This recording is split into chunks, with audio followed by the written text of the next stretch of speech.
Hi people, how are you?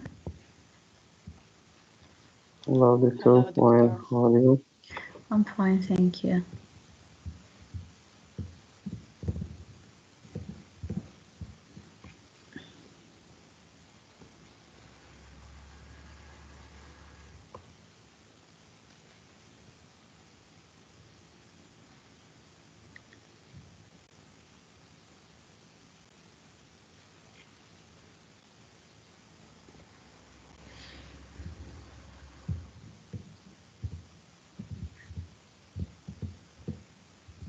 Where are the others?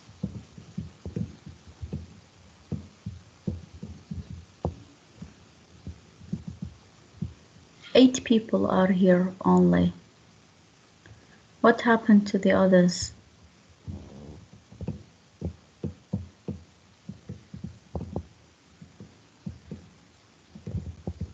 Maybe they have another lecture.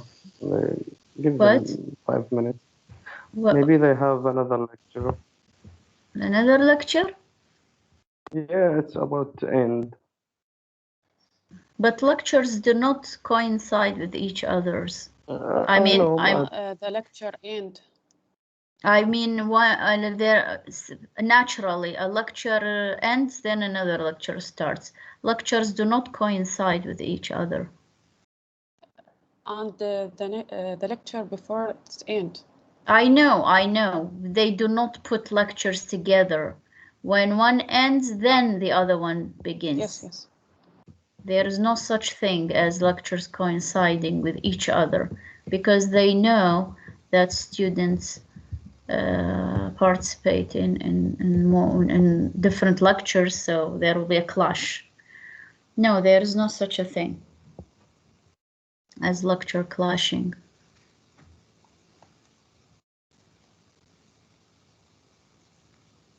Okay, so today we move to in-your-face theater, and we will deal with Sarah Kane's Cleansed.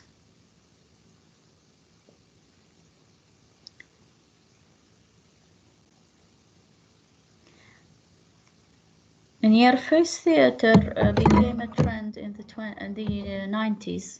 Now we are moving to the 90s. And it became an immediate hit. And the movement as a whole became very popular. It wasn't really a movement. Again, like the theater of the absurd, certain playwrights started writing in the same direction, using same themes. And like the theater of the absurd, a critic wrote a book and gave the theater its title, its name, In-Your-Face Theater. It was the critic Alex Sears who wrote a book about In-Your-Face Theater, and he gave the title to these plays. So the plays that are grouped together and fall under that title as In-Your-Face Theater, they all were written within the same time range, and they share similar features. Who's talking? Yes, what do you want? I have prepared for the definition and For what? in your face, the definition and the features. Okay. But someone called me. I was waiting to the lecture, but not appear on my. Okay. I will enter the.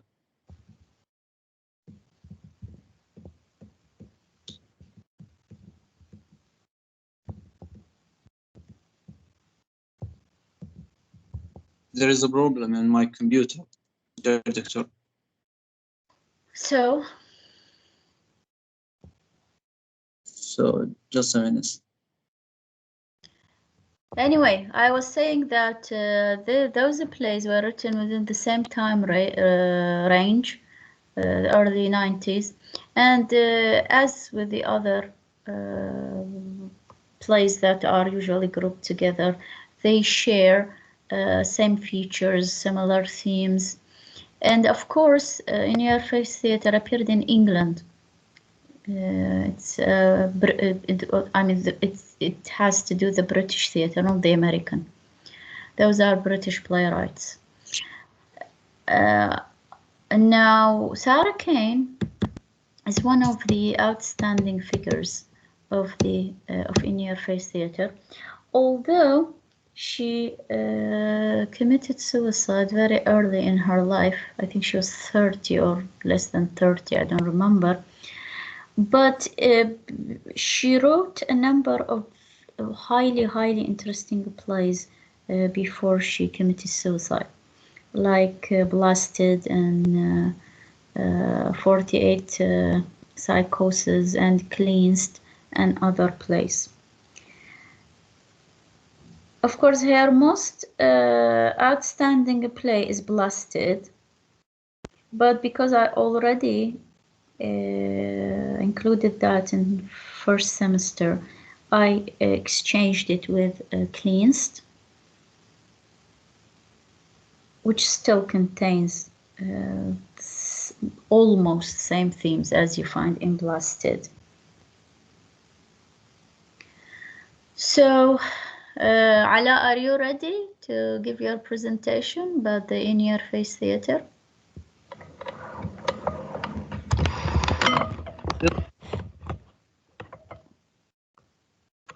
I'm ready. Okay.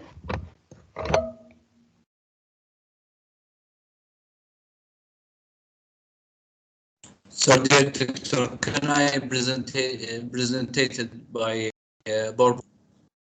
Hello. Your voice is breaking. I can't hear you.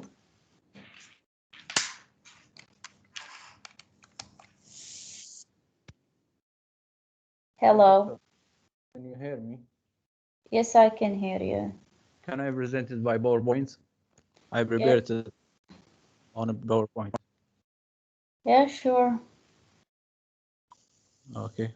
Thank you, dear doctor.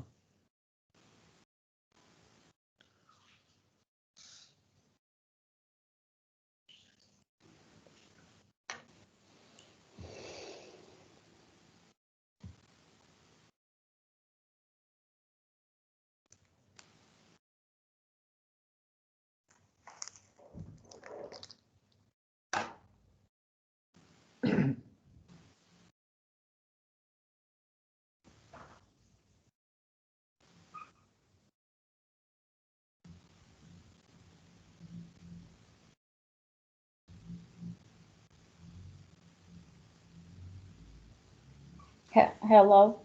Hello, dear doctor. Just upload it because there is a bad connection here.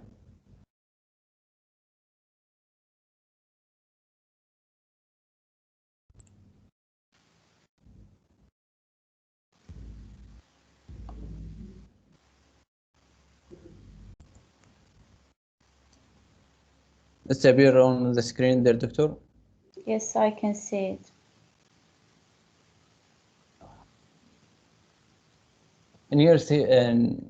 The definition of near face theater is the kind of theater which grabs the audience by the scruff of the neck and shake it until it gets the message.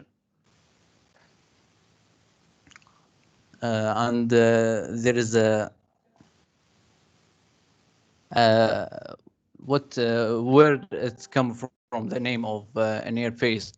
The Sanskrit phrase is near face is definition by New Oxford English Dictionary 1998 as something blatantly aggressive and directive, impossible to ignore or avoid.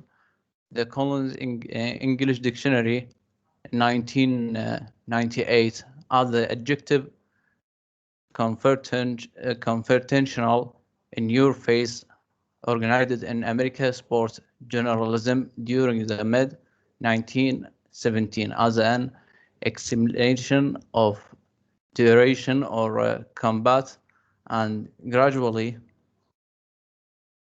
split into more mainstream slang during the late 1918 and 1990.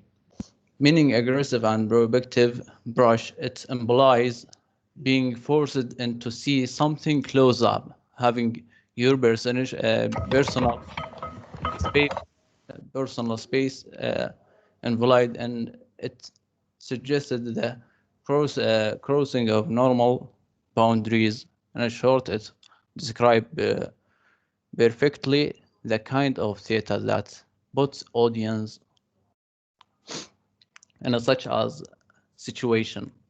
Some critics, like Alex Serd, describe what he has termed in your-face theater, a form of drama which broke away from the conventions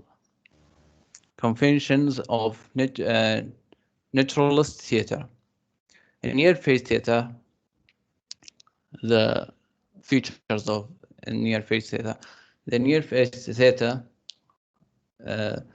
theater shocks audience by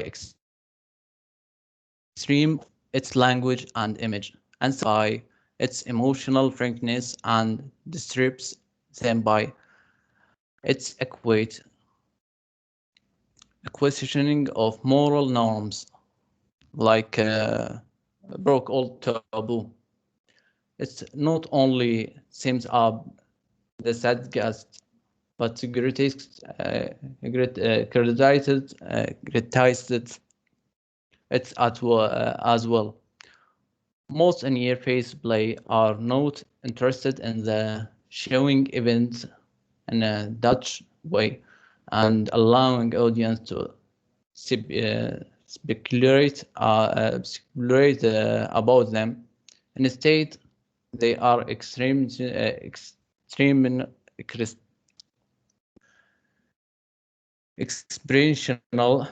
They want audience to feel the extreme emotions that are being shown on a stage. And about Sarkin, who wrote the Colonies and Blasted.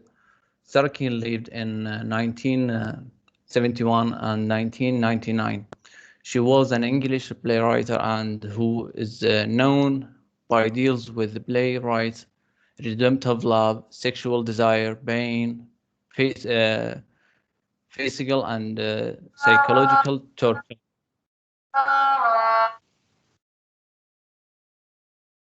Sorry, Hello, what? I think someone was here. Nothing. Physical and psychological torture and death. They are criticized by a poetic incessantly bear down language and exploration of theoretical form, and in her earlier work, the use of extreme and violent stage action. Can I add a summary of the play? No, no need. Okay, thank you, Dr. Scott. Thank That's you. all. Thank you.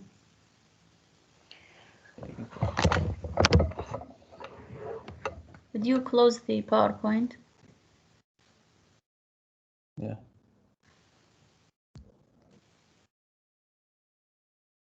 So to cut it short, what in-your-face theater means, the expression in your face is explaining itself already. In your face, it means as if somebody is throwing something in your face, so you are obliged to observe it or to see it, just to see it.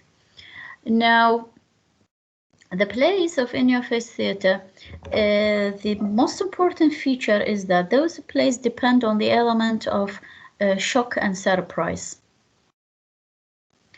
The playwrights want to submit their message to you through shocking you. Why? Because when somebody is shocked, this somebody, he or she, is obliged to see a specific subject from a different perspective. For example, let's say that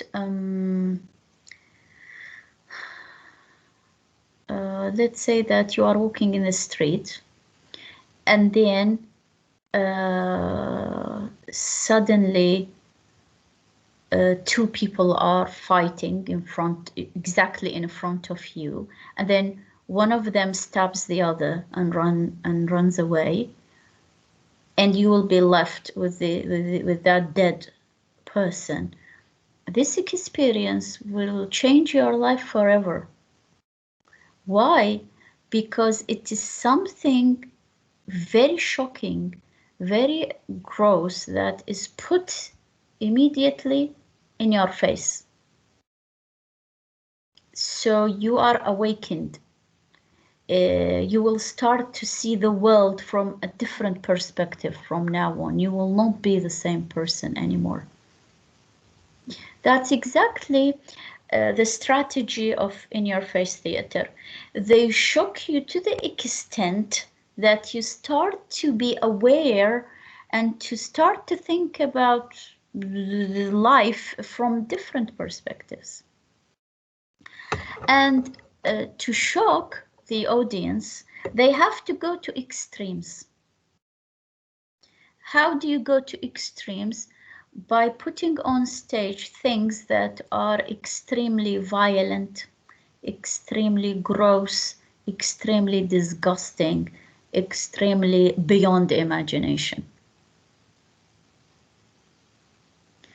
That's why we find that the material of those plays, in-your-face theater plays, contain a lot of torture, mutilation, killing, sexual abuse, homosexuality, incest, rape, all kind of terrible things, cannibalism, all the things that you find gross and disgusting and shocking. To cut it short, all the things that are considered as forbidden and not accepted by society. So they break the rules, break the norms. Yes, Mohammed, what do you want to say? So I think that even there is a bad language among persons. Well, Mohammed, if you watch rape on the stage, then bad language will be nothing concerned to that, right? Of course, they use very insulting language, but language is really the least of our concern when it comes to the things that we see on stage. Do you understand? Yes. Of course, language is, I mean, terrible language is used, but when you see actual events, then language is the least of our concerns. We will not pay attention to it. It will be like something nice compared to the killing and rape and sexual assault that you see on stage. The other thing is that they actually carried some of those how would I say, of those events on stage, actually on stage. I mean, some characters will appear naked, or some of them will be really sexually assaulted. It's not just acting, do you understand? To add to the shock, to add to the disgust and grossness of the situation. Some of these acts will be actually carried away, not just mentioned or like they pretend to act it. No, they will act it really. So that will add to the shock. Of course, when those plays were first presented audience and critics attacked those plays severely. Yes, Muhammad again. Yes. Muhammad. I don't. What? I don't say anything, but You are raising your hand. something wrong with me. I'm Oh. sure. Okay. Yeah, as I said, when those plays were first performed, the audience and critics attacked them severely because it was something so shocking, so experimental. Audience and critics were not ready to welcome. It took time for people to accept those plays. For example, when Sarah Kane first presented Blasted, a lot of critics attacked the play. One of them called it filth on the theater, filthy things on stage. So they were not welcomed at the beginning, and we can understand that. But gradually people started to understand that what those playwrights are doing is that they are trying to tell us this is part of what is happening in the real world. So you have to pay attention to it. They wanted to shock the audience so that the audience will understand that while they are sitting in their homes relaxed and happy and secure, in other parts of the world, people were being killed and mutilated and raped and assaulted. That's what they wanted the audience to understand and to feel. Okay? That was the message. Where did all that come from? For example, for Sarah Kane, I don't know if you read about her life, but before starting to write the plays, her plays, she went to Bosnia and there, you know, that famous war of Bosnia in the 90s. And there she was eyewitness to some of the most terrible crimes. She was so much shocked, and after that she started writing those plays, and in her plays she reflected of a lot of the things that was going on in Bosnia, because there was this atrocious war between the two parties. I forgot their names. The Bosnians and the Serbians, I think. Yes, Serbians. So there was so much terrible killing and crimes and all kind of terrible things going on there. So she's reflected some of those scenes in her plays. So one of her main messages, one of Sarah Kane's main messages in her plays is the terrible face of war, the kind of pain and shock that war causes. And we can see that in Blasted, we can see that in Humans. Okay. Now, coming to our play, Cleansed, we have a group of people who seem to be, all of them, suffering from psychological and emotional disturbance. All of them. They have psychological issues, they have emotional issues.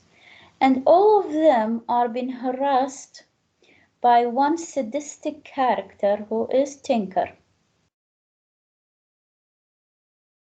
He's extremely sadistic, extremely monstrous, extremely cruel. And the people who have to endure the sadistic behavior of Tinker, we have both men and women. The characters we have on stage, we have men and we have women, and both parties seem to be victims of Tinker. But what makes them victims in the first place is that, as we said, they suffer from both psychological and emotional issues. They are not normal from the very beginning. Now, how many characters do we have on stage beside Tinker? How many characters do we have?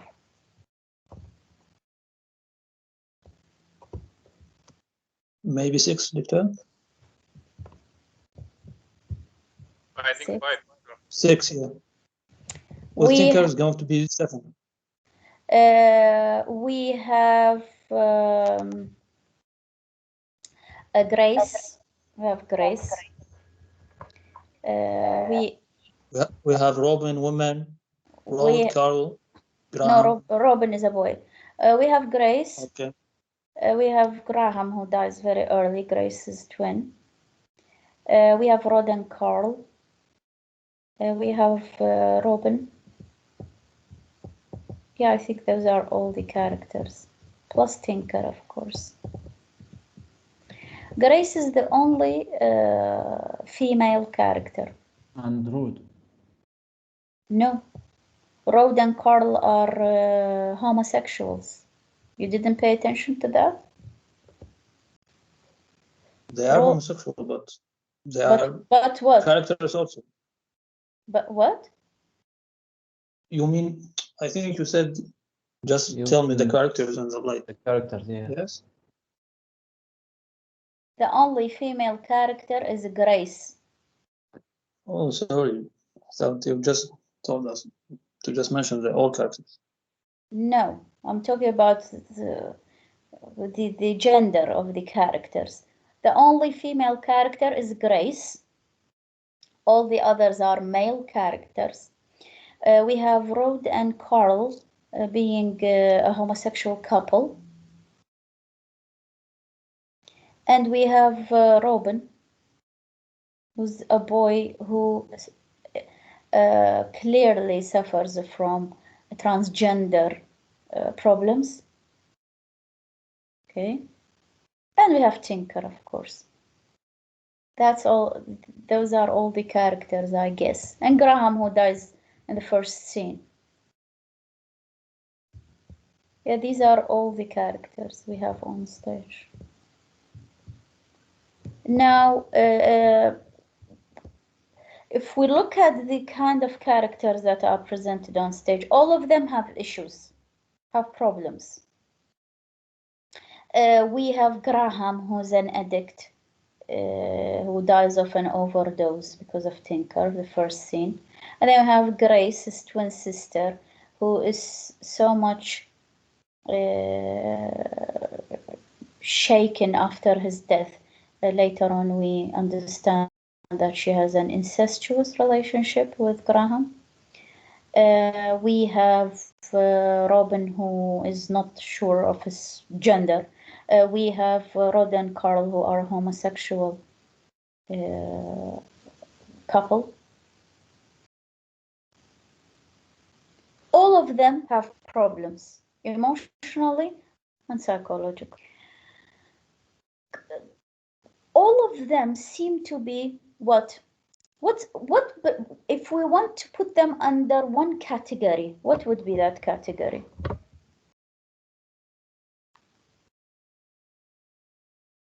And keep in mind, this play was written in the 90s, early 90s, I think 91, 93, something like that. So if we want to put them into one category, where would we put all these characters?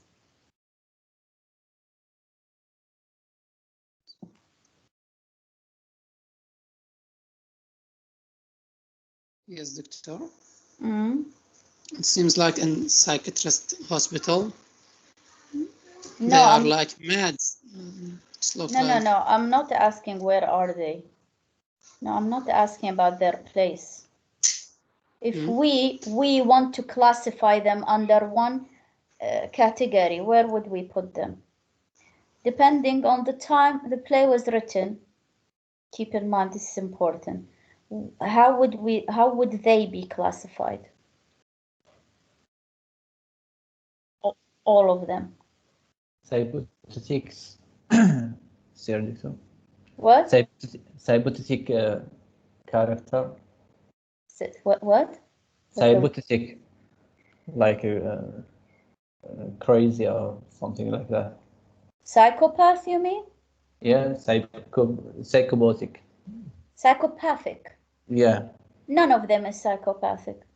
None of these characters. If there is a character that's psychopathic, that would be Tinker. Definitely. Melissa, what do you mean by marginal?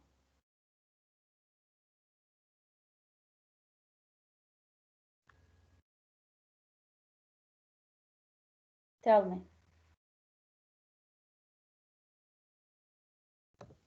Melissa? Melissa wrote marginal. Can you hear me, Melissa?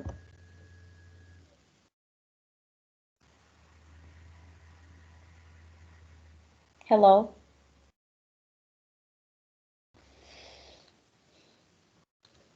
I don't know what's wrong with Melissa. She wrote marginal homosexual characters, but Melissa, only Rod and Carl are homosexual. Grace is not homosexual. Grace is not homosexual, Melissa, and Robin is not homosexual. Only Carl and Rod.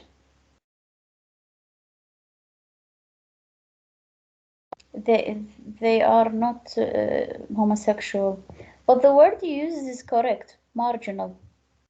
Those characters, if we want to put them under one category, is that they are being refused by society for its time. Keep in mind, this was written early 90s. For early 90s, homosexuals were not welcomed yet.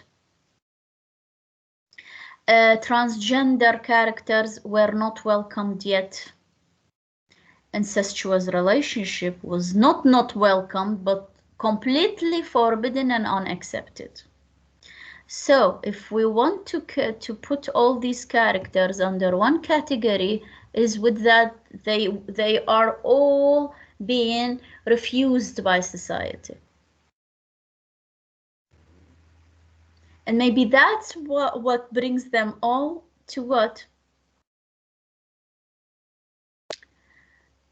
Yasin, although I appreciate your curtain, but you have to close the video. It was my mistake. Thank you. Sorry. Okay. So what was I saying? Being refused by society, that's the reason why I know that's what you meant, Melissa. That's why I asked you explain what you mean by marginal, because marginal means they are not accepted. So, but you said homosexual, not only Carl and Rod are homosexual. So this what brought them into that hospital, because from the beginning I told you what's wrong with them is that they have psychological issues, emotional issues, because they are refused by society. Being unwelcomed, being refused, all that makes it easier for Tinker to victimize them. Because being refused by society, they already feel inferior and they feel guilty. Those characters, they feel guilty, they feel inferior. So this makes it easier for them to be victimized by Tinker. Do Do you understand? That's one of the because the first question that comes to our mind is that why would they fall under the authority of Tinker? This is one of the answers, because they already feel guilty and feel inferior and not accepted by society, so it makes it easier for them to be victimized. Okay. And of course, being emotionally and psychologically disturbed, it makes them more fragile, weaker. Now, if we come... Sorry, do you refer to that in that period, the people in all countries where if they have a homosexual were thinking they are not normal, for that they go into psychiatric hospitals? No, Or if- nobody Oh. goes to hospital because they were homosexual, no. But what I'm saying is that because they were not still welcomed, it made them easier for them to be victimized by Tinker. No, nobody went to a hospital. But Sarah Kane, in her play, in order to bring them all together in one place, she suggests that they went to the hospital, but that's not reality. No, homosexuals did not go to hospital. But Sarah Kane designed her play in such a manner to bring them all together in one place. But Doctor, as I read it in an article, it's written that Sarah Kane has glanced it because she went to a psychiatric hospital before she wrote this play, and that affected her. For that, she wrote this. It doesn't matter. The place doesn't matter. It's not about the place. It's about the people. It's about the themes. It's not about the place. The place is just a pretext to bring those people together. Do you understand? It's just a place. It doesn't matter. What we are concerned with is not the place. They are in a hospital, in a nightclub. It doesn't matter. What matters to us are the characters themselves, what they go through, and why are they victimized by Tinker. The place is not important. It's just a place to bring them together. That's it. It doesn't matter. You understand? Now coming to the character of Tinker. The character of Tinker is very mysterious, very malignant.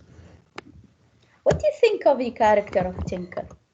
What comes to your mind when you read about the things he does?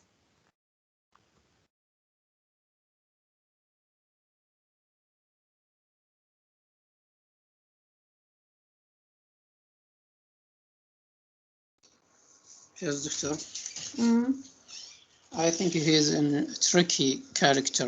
He, like a devil, he lives on the weakness of the others to be more powerful. He controls everyone. He he looks like any evil man, like politicals, like religious man, any evil man that he uses his what I can say, his power or his position, his authority to control the others by catching their weakness. Okay. Others, what do you think of the character of Tinker?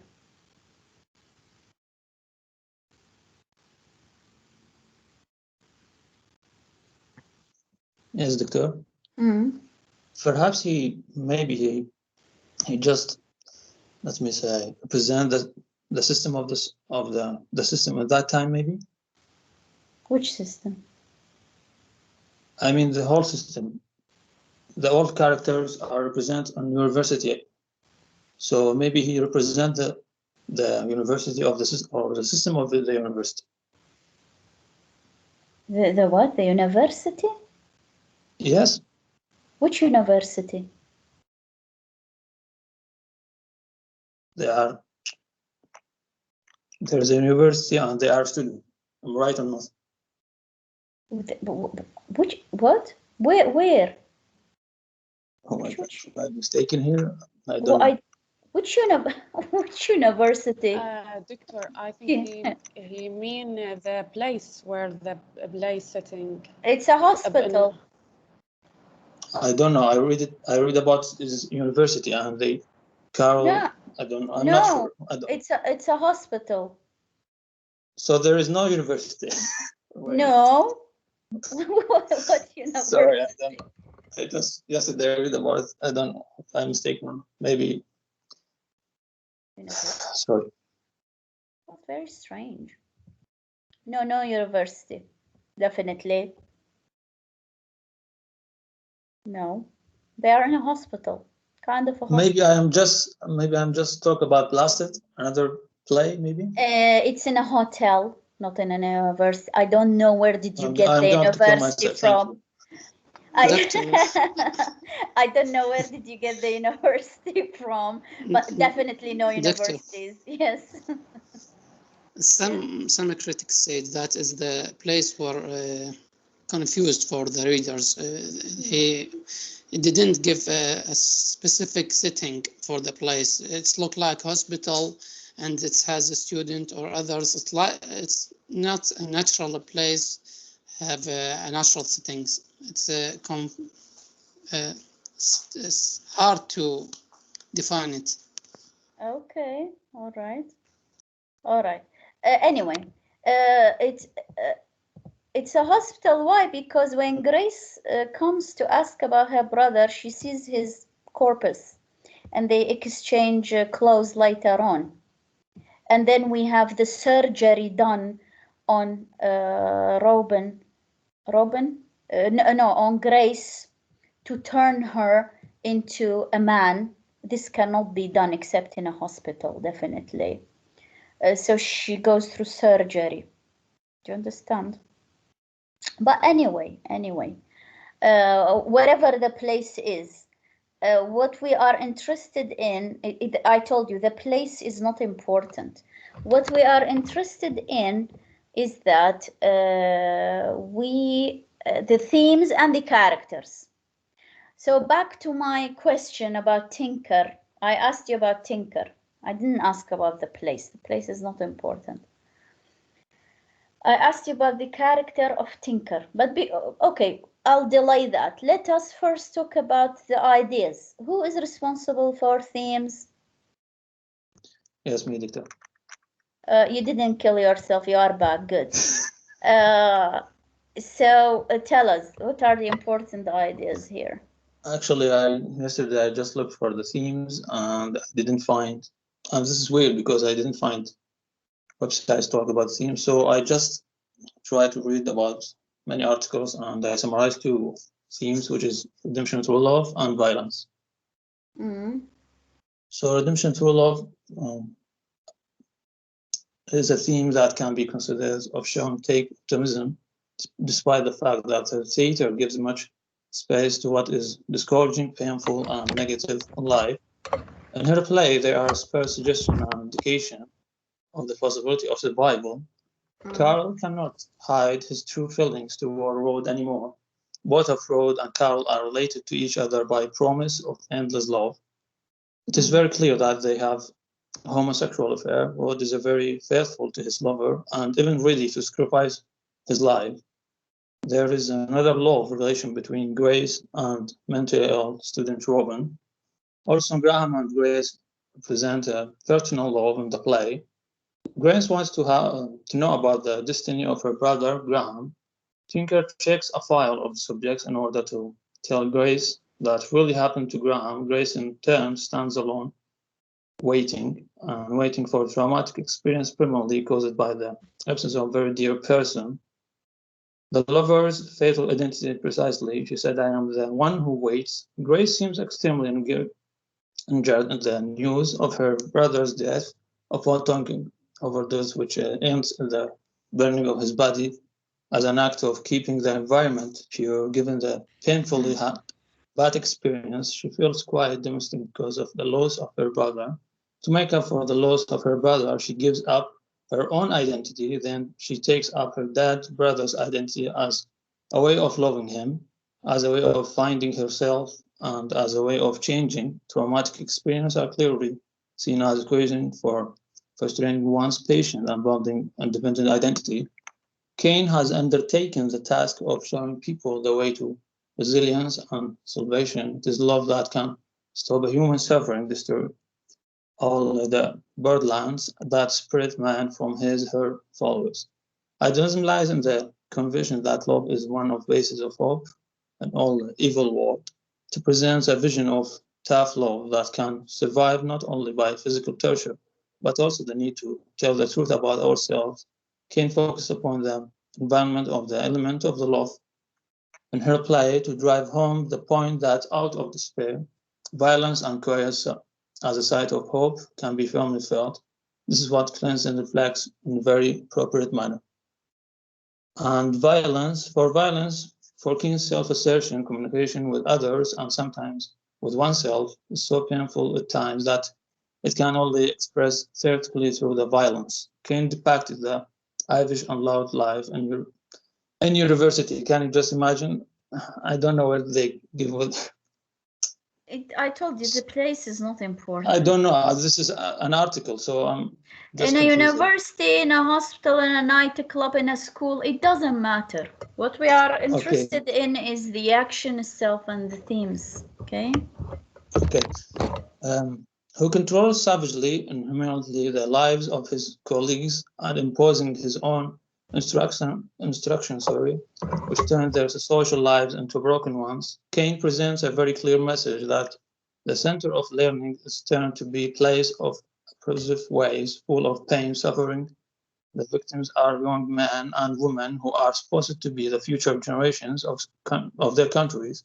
This point becomes clear to play through the character of Tinker, who demented everyone and tries to correct their faults by using different kinds of violence and even by killing them.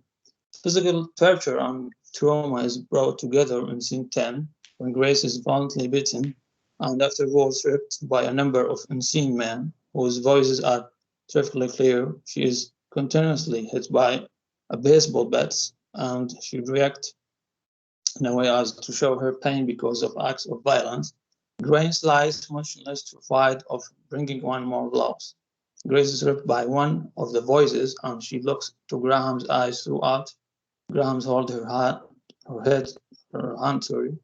head between his hands. Her clothes turn red because of the building caused by the terrible act of rape. This is a play which spared with happenings, which mostly appear through acts of extreme violence. Tinker produced a large pair of scissors and cuts a callous tongue. Tinker takes a cow by the arms and cuts off his hand.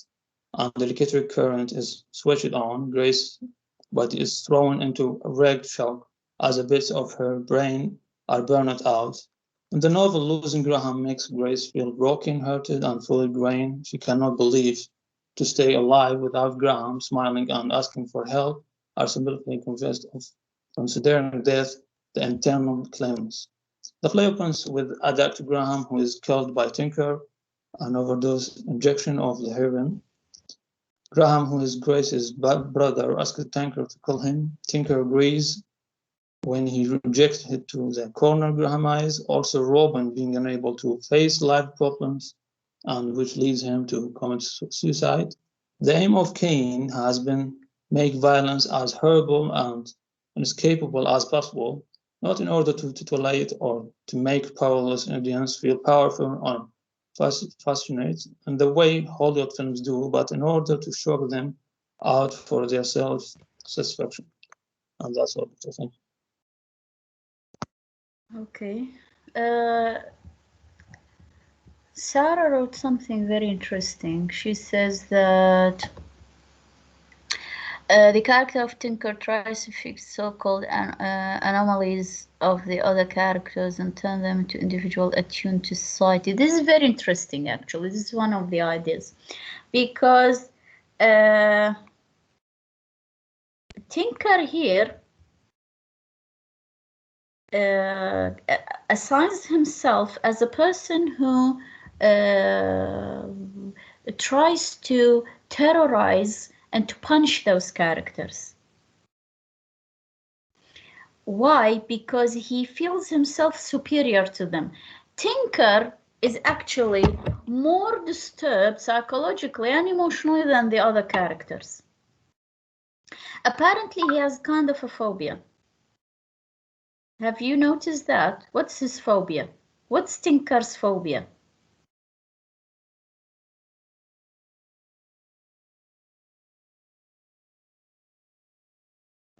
He didn't make a good connection with the others.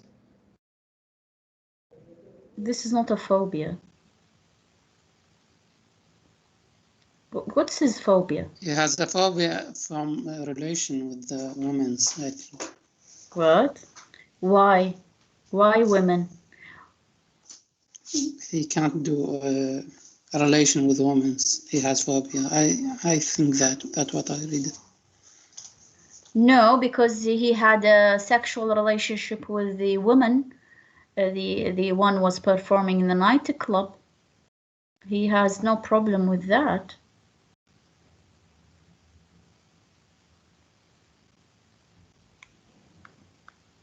But that is not a good relationship. It doesn't matter. It's a relationship with a woman. It's good, it's bad, it doesn't matter. It means he is normal. There's nothing wrong with him. It means he is capable of having a physical affair with a woman. It doesn't matter if the woman is good or bad. It's not our concern. But it's to show you that he has no problem at all. If he had a problem, he wouldn't be able to have a normal affair at all. That's not the matter. He has a phobia from those who are different. All the characters on stage are different. Grace had an incestual relationship. Robin is not sure of his gender. Rod and Carl are homosexuals. And Graham was an addict and having an incestual relationship. All of them were different from what Tinker classify himself and the others as being normal. That's what Sarah writes here. He tries to fix the anomalies of society. Okay, so he has phobia towards the other, as we call it. Anything that's different, the other. So he's trying to terrorize and to punish those who appear to be different. And he punished them in the most sadistic way, physically, sexually, and emotionally. For example, when he comes to, is it Carl or Rode that he cut his hands and feet? I think Carl. Which one of the couple? Carl or Rode? Carl, okay. He cuts his hands and then he cuts his feet, as if you are watching an episode of So. Exactly, like I'm watching one of the parts of So. This play looks like one of what's his name? Quentin Tarantino's movies. Exactly, like I'm watching one of Quentin Tarantino's movies, like I'm watching a part of So. Very gross, very like bizarre, you know. First he cuts of blood. Yeah, exactly. Have you seen So? Yeah, I don't like it. Yeah, because I don't know what is the message to get it from the blood. Horror movies. So I've seen few parts it's of So. Strong women only. A strong woman only? Well, I watch all kind of horror movies. I've seen some parts of So. I love Quentin Tarantino, but So is too much.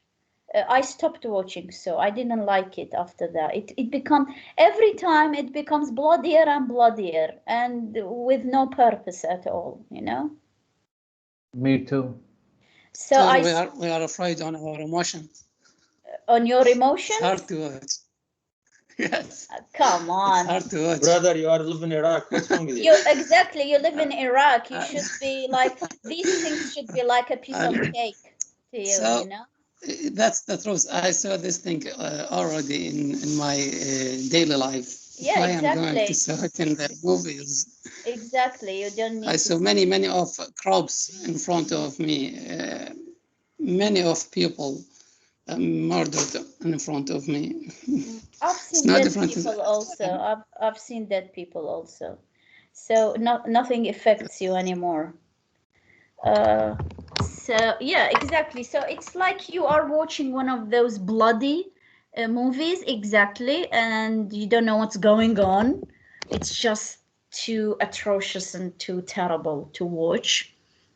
So he cuts his hands and then cuts his feet and makes him swallow his, cuts his tongue and then makes him swallow the ring. It's really, really atrocious, you know, really vicious and evil. And then he makes a surgery on Grace, removing her female parts and replacing it with male parts, again, to make her suffer and make her change her identity and embrace the identity of her dead brother Graham, and then she starts to wear his clothes. So what Tinker does is things you cannot think about, very evil, very vicious, very atrocious. And why all is that? Because as we said, he has this phobia towards the other, the different people. And that's exactly, by the way, what war is about. Most of wars that happen around the world is that when we have two parties who have phobia from each other and they do not accept each other. That's the message. That's what Sarah Kane is trying to tell you.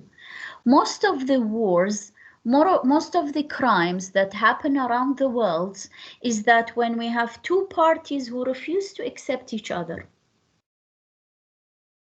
And that's what happened in Bosnia, by the way. It was a religious war, basically. It was the Christians against the Muslims. So because the Serbians were mostly Christians, the Bosnians were Muslims, or vice versa, I don't remember exactly. So the Christians were killing the Muslims, and it went on like that. So basically, it's two parties who have phobia from each other, each one of them seeing the other as being different. You know? So that's what Sarah Kane is saying. That's the origin of all the violence you find in the world. When you do not accept others who are different from you. So you try to hurt them, you try to kill them, to torture them. That's the main message behind the play. When you think yourself better than the others, or you hurt the others simply because they are different from you. And you can see that nowadays all around the world. People, when I go to social media, I just get this like frustrated and I feel so much disgusted. People cursing and threatening each other all the time on social media simply because they are different from each other. So disgusting, so stupid. Just go to social media and look how people insult each other and attack each other simply because they are different from each other. Actually, Doctor, it is sad somehow. What? I think that's something related to ignorance. If you go to the social media of the West, to the European social media, you wouldn't see something Oh like that. no, it's worse, believe It's just me. in our social media. No, no, no, no, no, no, no, no, no, no, no. It's worse. It's worse. Go and read some of American people when they, you know, attack each other. It's worse. It's worse even. Yes, Muhammad? Victor, do you know the reason belong to what? I think that what I feel, you are feeling also. Mm. In physics, what I feel, you feel also. You see, the social media has different characters and individuals. They are crash. They are talking bad. I think that. No, actually, what happens is that what led to that, according to my opinion, is that for the last 30 years, or let's say 20 years, from 2000, beginning from 2000, for the last 20 years, the media tried so hard to intensify difference between people. And it started with the idea of terror and terrorism. It started with that, by the way. All you see nowadays around the world started with this small idea about certain parties that terrorize the world, and then concentrating on the nationality of those parties, and then concentrating on the race of those parties who terrorize the world. And then it started to develop from there.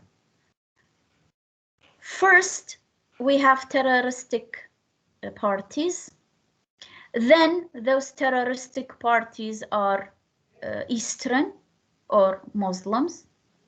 Then there is a specific sect that is terroristic. Then there is a specific color that is terroristic, and it went on and on and on till what we find 20 years after that, we find that people started to adopt this mentality that anybody who's different from you is your enemy, basing on color, on race, on nationality, on religion, on sect, on ideas, on education, on job, on career. We reached a point where people think that anybody who's different from them is a threat. And that's very dangerous. Very dangerous. Why? Because it makes violence the governing mood. And look around the world now. The most simple things nowadays is to kill somebody. The whole world is governed by violence. It's not a country, one country. No. Everywhere you go, the prevailing mood is violence. Verbal, physical, psychological, emotional. They insult you verbally, mentally, psychologically, physically. The universal mood of nowadays is violence and hostility. Go to the social media and you'll be shocked by the amount of hostility. You find like people are almost killing each other with words. We have terrible amount of hostility. Nobody is accepting nobody. And that's very dangerous, really. That's very dangerous for the coming generations. It's really a phobia, right? It's becoming a phobia, and it's becoming like a disease. You know? Yeah, it's becoming like a disease. We have this this sense of hostility governing people. They are turning into, I don't know what to say, turning into devils. People are turning into devils. They are ready to hurt you at any moment, and they wouldn't even think about it. This eagerness to hurt is terrifying me. This ability to hurt, you know, it starts by layers, by the way. It starts steps. First, they don't mind to hurt you verbally, and then they don't mind to hurt you emotionally, and then we reach the last point, they don't mind to hurt you physically. As simply as that. It's steps. And it's really, really dangerous what you see around the world. Okay. So, Doctor, Sarah Kane, yes? I think there is a group of people who feeded these differences to become stronger. Those people has personal benefits, like we say. Of course, all that has been encouraged. Those people have their benefits because they build an institution, they build a kingdom of corruption. They feed it on these differences, like what's happening in our world, in our country, and other countries today. Anyway, yes. So Sarah Kane was really visionary when she had in her mind this arousing sense of violence in people.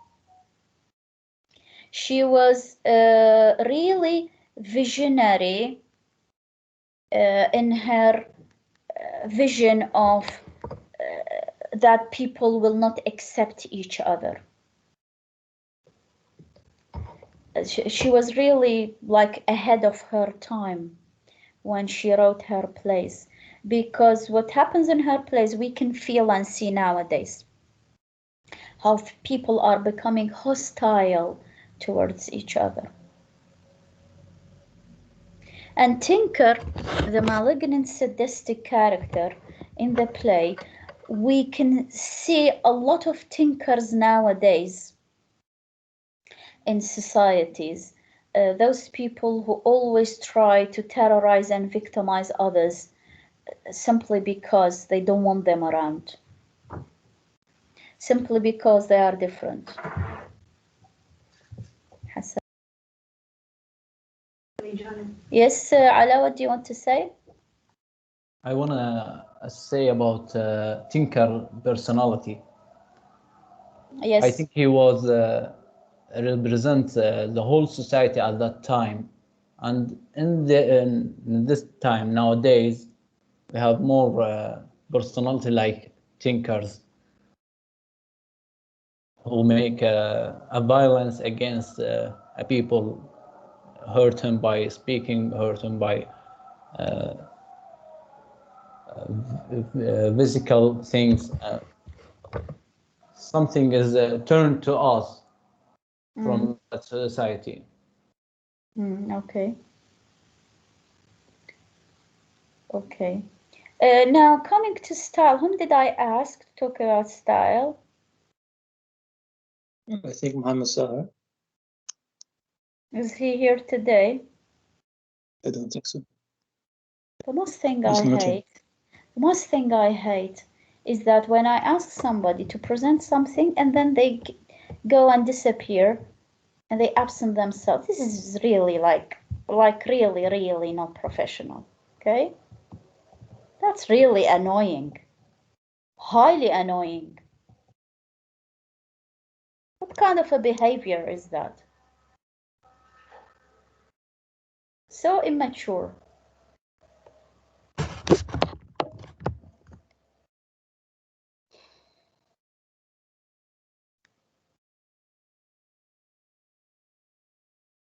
Okay, I'll ask you a question. It's important, and I'll tell you why. If I ask you, of all the characters in the play, which character did you sympathize with most?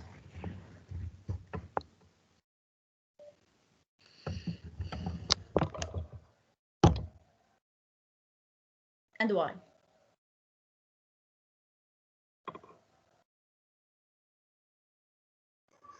Yes, Victor. I sympathize with the first character who dies, Gry's brother or twins. No, you can't sympathize with that because this is not a character on stage. I want one of the characters. No, I want one of the major characters. Graham is not included because he's just a minor character. He needed help and he died. For that, I sympathize with him. Okay.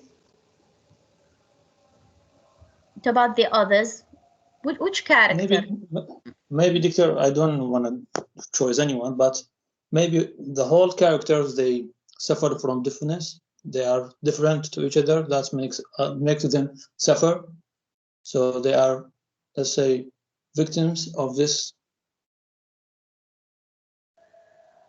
Of this what? Of this different. They are different for each other. So that makes them suffer, and they are not acceptable to each other. So I can't to choose one character. So that means they are all equals. You sympathize with all, you mean? Yes, because they are different and no one can accept each other. Others, what do you think?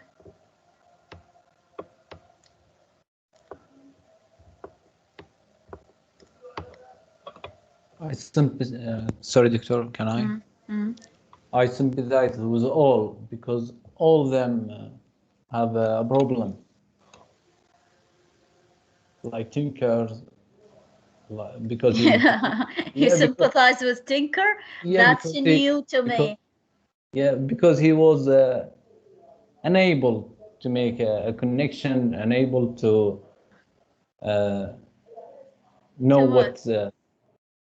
He's a monster. Why would you sympathize with a monster? I know. Why exactly would you sympathize with a monster? Because he didn't know anything. That's why. So you go and kill people and mutilate them and rape them? No. Then what? How can you sympathize with a monster?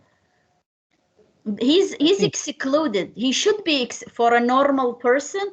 Tinker should be excluded. If he teach when he was a child, he didn't do it. Well, to hell with him and his teachings. Who cares? He's a monster. Who cares? I wouldn't sympathize with a person like Tinker in a million years. He should be killed. Anyway, okay. What about the others?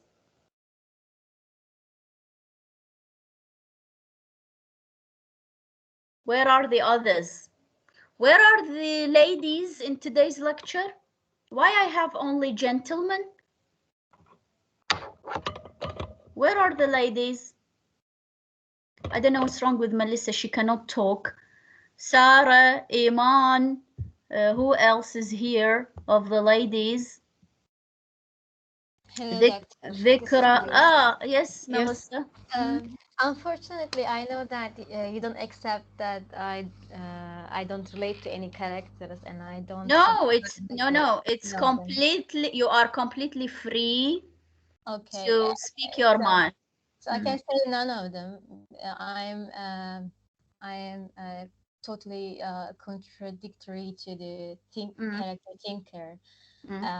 Personally, I learned from the other, and maybe Tinker represents our prejudices towards the other, and I know we all have that, but it depends on us to break this prejudice that implemented us by media or what we hear from the society.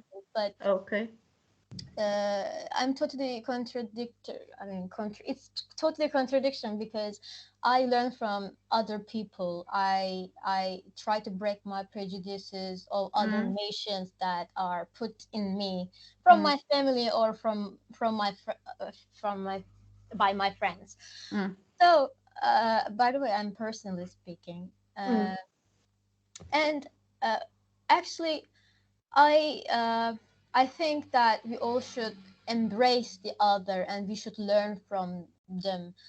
Definitely. We are in a society that all the races, all the ethnic societies are living in together, and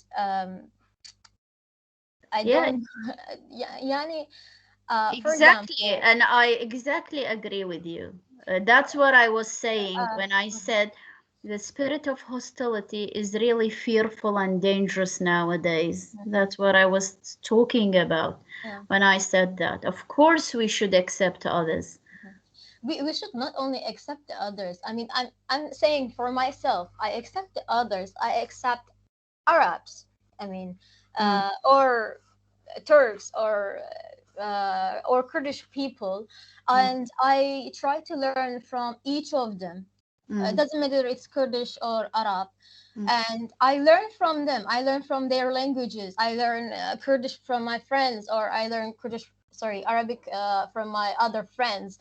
But I accept that we all are human, and I try to embrace all of them because I am a Muslim, I'm a Christian, I'm a Buddhist, I am Kurdish, I'm Arab, and I'm Turkish. I think like this. Yeah, those are all our prejudices. I mean, we should embrace all because we all are human. I think like this, and in the play, I'm totally contradictory to the character of Tinker. I'm not like that. That's why I don't sympathize with none of them, none of the characters in the play. Okay. And that's one of Kane's messages, by the way. Yeah. To embrace and accept, you know? Yeah. Because, you know, my life philosophy, by the way. Because, you know, Kane's message is what? Why is she writing her plays? Because she's against violence, okay? How would violence end? Violence end when you love and accept the other. As simply as that. It's like equation, 1 + 1 = 2. Kane is against war. She's against violence. She's against torture and suffering. How do you get rid of all this? By simply loving and accepting the others. As simply as that. As simply as that. That's her message. Okay? That's her message. Only when we understand that this universe is made not for you, it's made for everybody.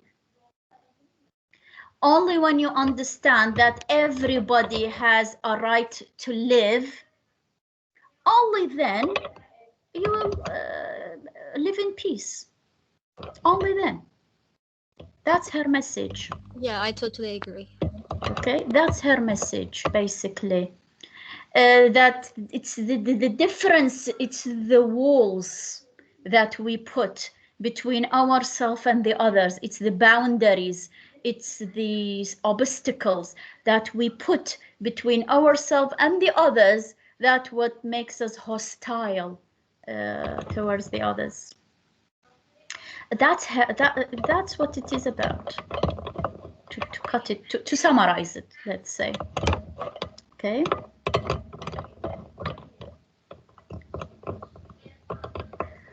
Yes, Mohammed? Yes, Doctor. I think that even our Muslim religion laments to that, as accepts and love other, as Minister said, embrace the all persons. As you also say that, sorry, that Yes. A human being has a right in living on this land. Even the person has a mistake or guilty, we should put it her or him to know his or her problems and find a solution for him or her. Yes. That's good. Yes. So the major thing is acceptance. That's what Tinker lacks, because we said he has phobia from difference. So what Cain is talking about is the concept of acceptance. That's what she's mainly talking about. Yes, Murtala, what do you want to say? Yes, Doctor, I wanted to refer about an important sample that used in this place, in blasted or cleansed. Sarah Kane used a sample of the sound of bombs or war in the background of the theater. It refers that in everywhere, if we have wars, that we will have these problems that we saw on the stage.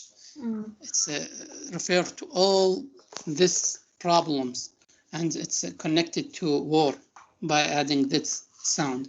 And I think the name, from a personal perspective, I think the name is Grace. It's related to feminism point of view. It's like grass, as she is a thing to use to just for personal needs. The man would use like having sex with her or bring children or something like that. That is all. Okay, thank you. Yes, of course. All her plays are written, I told you, all her plays are written on the effect of war, because she herself witnessed and hated that concept of war. So, and all the evil things and atrocities you find in war, as I said, is built on that idea of non-acceptance and hostility towards the others. And it doesn't matter, by the way, when she talked about different genders and different sexual orientations, because she wanted to bring all the differences together to tell you that the problem is not only the problem of gender or the problem of one sexual orientation or one race or one color. It's the problem of a different mixture of society. Different parties of society are being treated in a hostile, revengeful way, because anything that is different is considered as a threat. It's not the matter of being a man or a woman or a homosexual or straight or a transgender or incestual or drug addict or white or black. It's the idea of being different. Being different makes you a threat to people who consider themselves to be straight. Tinker considers himself to be straight. He sees himself as good and straight. But do we as audience see him as good and straight? Definitely not. We see him as a monster. So what does that tell us? What's Cain's message? Cain's message is that we consider ourselves to be judges, to judge others. But do we take time to look at ourselves to see if we are correct or not? I mean, we judge others, but who judges us? Tinker judges all these characters, but who judges Tinker? That's the question. All those people who tend to criticize others and tend to see themselves as angels, who judges them? Who says that they are good? That's the question. That's one of the basic ideas that Kane is trying to help you to see. What she's trying to say is that don't judge others because others will judge you. You're not that good. Okay? That's what she's trying to say. That's exactly what she's trying to say. Okay?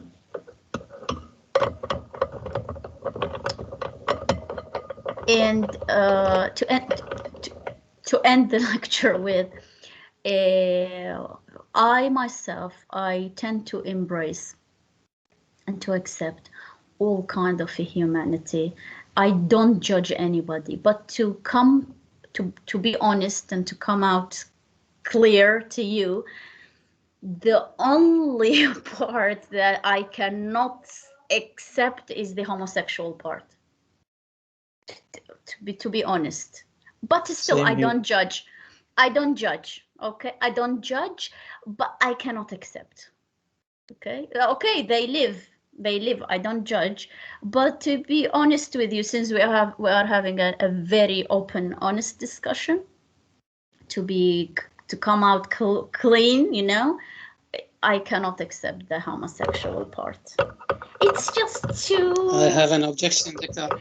I'm too, like, it's too. It is not something natural.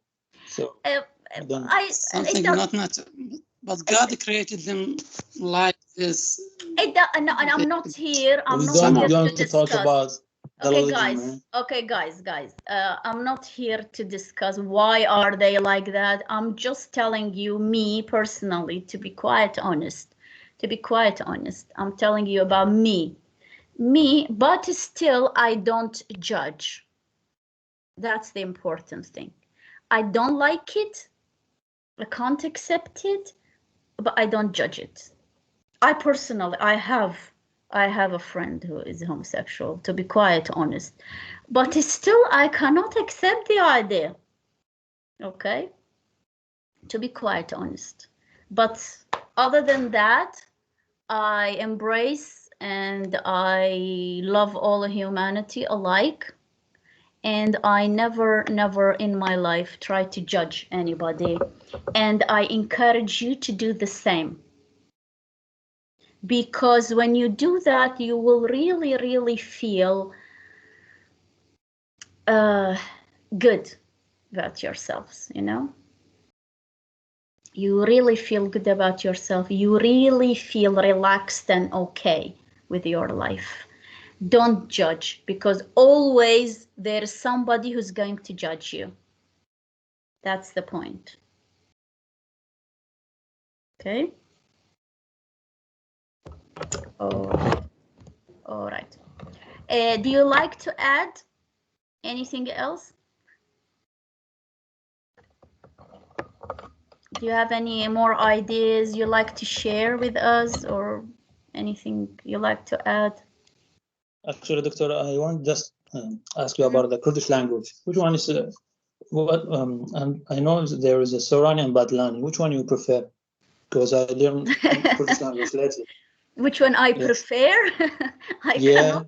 I cannot prefer. I prefer the one I'm born with, definitely, because which is okay. There